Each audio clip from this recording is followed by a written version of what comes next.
So Thorfinn, why did you decide to take a bicycle all the way down to Senegal? Very good question. Because I'm crazy, I think would be the short answer.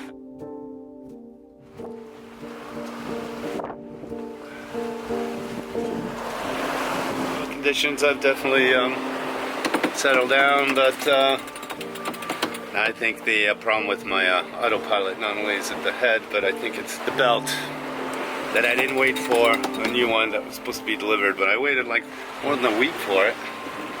And I thought it would hold, but I think it was too strong. The conditions to see. Now the sea state is cool, it's great. How was the conditions before? Oh, hectic. It's a bit of a relief now that everything's settling, stomach including. Yeah, before, you know, these big waves, you couldn't think straight, like your brain was just getting jiggled, it was flowing with the waves, so now thoughts are starting to align. Yeah, we were all both of us were pretty kind of down and out. It beat the crap out of us too, we were tired and kept falling asleep and yeah. Well, hopefully we got through the worst of it. Hopefully the conditions will remain like this, or it'll take us a little longer. Definitely got a problem with the autopilot.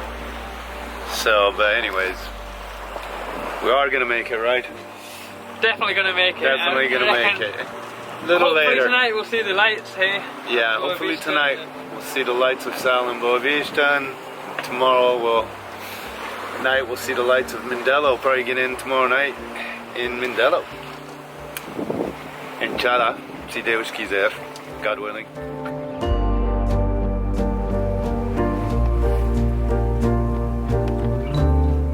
Well, we've made it to Cape Verde, the archipelago. Just passed by Sal Island behind us. And the wind has dramatically dropped down. We've only got about 10 knots.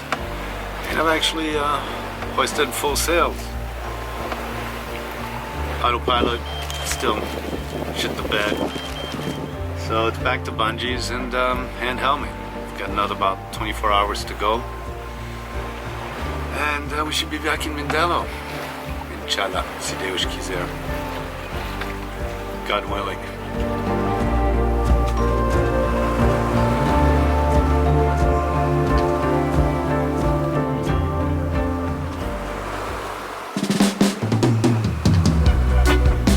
Good evening, everyone. Welcome to another edition of Galopin's Cockpit Interviews. This time we'll be talking to Thorfinn, a gentleman from Scotland who happens to have bicycled, I may say, from Scotland to Senegal, where we met, and now is helming my ship, my boat, my Galopin. Thorfinn, introduce yourself, please. Hello, how's it going? I'm Thorfinn, from Scotland, and I've cycled from Cape Verde, which is the most northwesterly tip of Scotland, to Dakar, and was lucky enough to have found Alex, who's now providing me with a passage over to Cape Verde. From where? Where in Scotland? I started at Cape Verde, which is the most northwesterly tip of Scotland. A bit of an iconic spot for me. It's kind of where all of my main adventures have taken place. You know, it's either as a starting point and ending point, and then from there I basically cycled down Scotland and England, trying to keep off-road as much as possible, and then over the channel. I didn't cycle that bit. I got a ferry, I cheated, across from Cherbourg, northern Brittany, to the Atlantic coast, to North, and then down the Atlantic coast, picking up the Camino de Santiago. Yeah, the Sentier de Compostelle. A friend of mine had done that. I heard that's a famous pilgrimage. It's meant to be an off-road walking route, big pilgrimage, over the Cambrian mountains, northern Spain, but I decided to do that with a friend and my girlfriend by bike, which was eventful as well. And then down west coast of Portugal, into Morocco, over the Atlas Mountains, western Sahara, and finally Senegal. Oh wait, you went to Mauritania. Tell us a little bit about Mauritania. I skipped out Mauritania. Yes. And Mauritania was such an awesome country for me You know, I would say, you know, one of the most overlooked countries. I mean, so overlooked that I forgot to mention it, you know. You know, everyone's heard of Senegal, everyone's heard of Morocco, but nobody's heard of Mauritania, and it's beautiful. So what happened to Mauritania? What did you see that's like super amazing there? Yeah, the eye of the Sahara, the eye of Africa. It's inland, kind of tucked away, but you know, if you zoom up on Google satellite, northeast of Nouakchott, there's a strange kind of like circle. And you were there on your bicycle? I was there on my bike, yeah. So alone. Alone, yeah. Alone with the jackals. You know? And what would the jackals do at night? Ooh, man, ooh.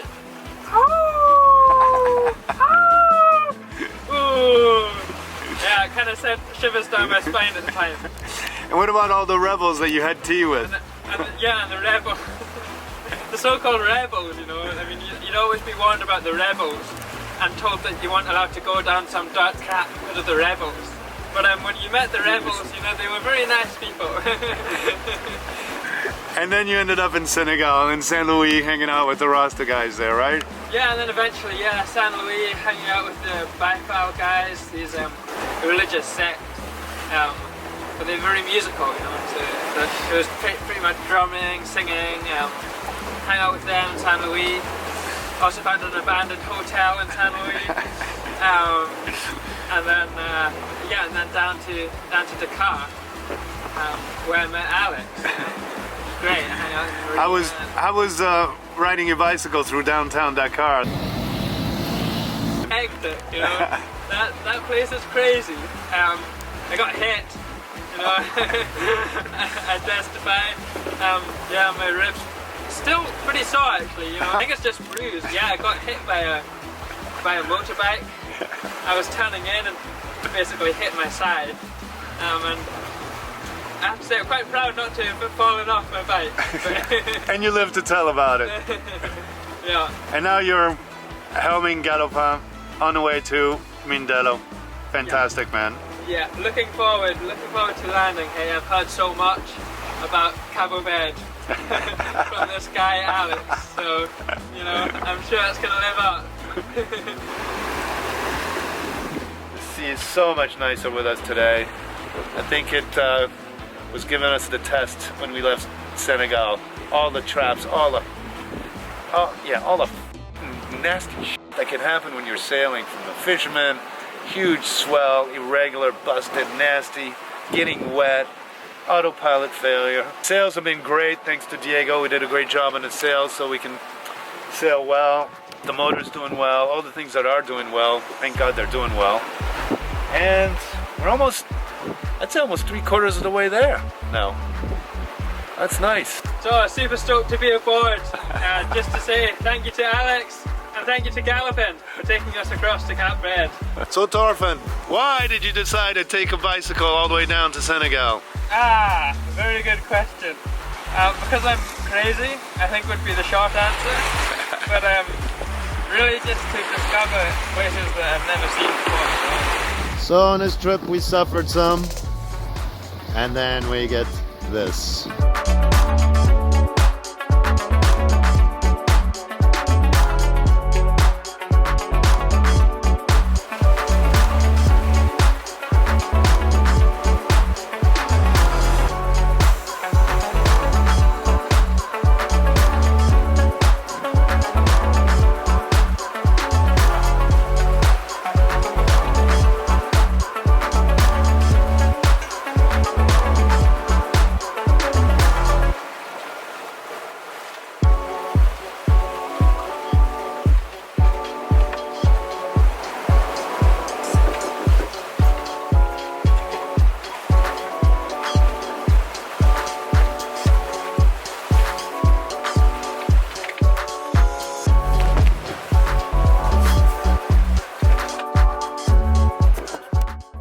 Thanks for coming aboard Galopin Winded Voyage.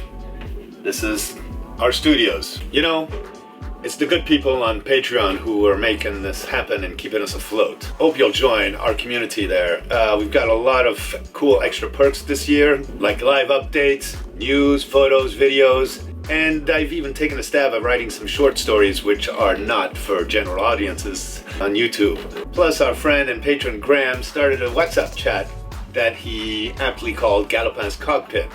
Guys from all over have joined, and we can talk, chat, uncensored, say whatever we want, and discuss anything. And it's this community that's contributing to the continuation of this Living Adventure series. Or you can watch for free on YouTube. Just make sure to give us a like or dislike or leave a comment, and definitely subscribe.